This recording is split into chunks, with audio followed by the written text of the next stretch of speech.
what I'm curious about, because this was always a thing for me to spend so much time crafting, and it's what everyone asks about, how do we get that language? How do we get the buy-in? All that kind of stuff.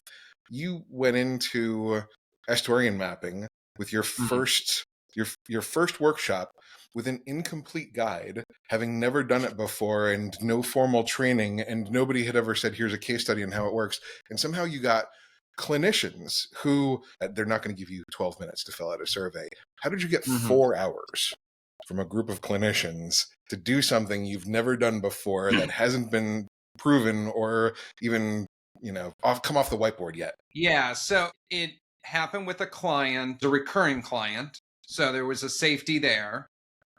It happened in an event that was a recurring event with this client.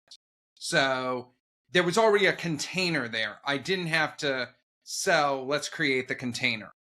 And in that recurring event, it happened on a topic that they were bringing regardless.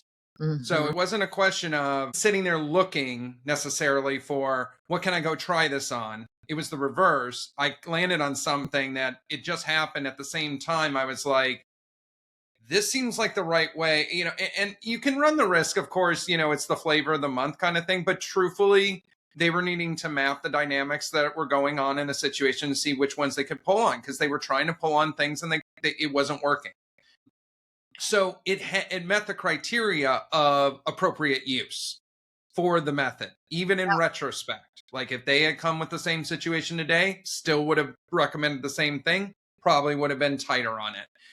So I think that's what allowed the space that they, as long as they were confident. And so I love everything about that. We need to highlight that as a clip. Like, because Absolutely. here's what I heard, like two things for sure. One, you didn't sell the container for this alongside the solution. You had already been through other types of engagements. You had built this container, you had built the trust and credibility.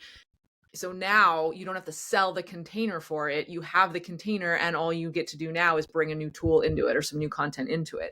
I think that is something that folks who are like earlier in their career journeys trying to bring some of these methods into their work, like, pay attention to that, guys, because it is so Right. key. And the other thing is talking about, I didn't go hunting for a place to use this. You weren't like a tool in search of a thing to tool on. You weren't a solution in, you earlier today, Kyle, in a totally different setting, mentioned like the dentist's tools. Like we Mhm. are kind of walking around with like a tray of these tools, and like a dentist's tray, some of these tools are familiar, like a toothbrush and some floss. Some of these tools look downright terrifying. Do not bring that near my mouth, okay?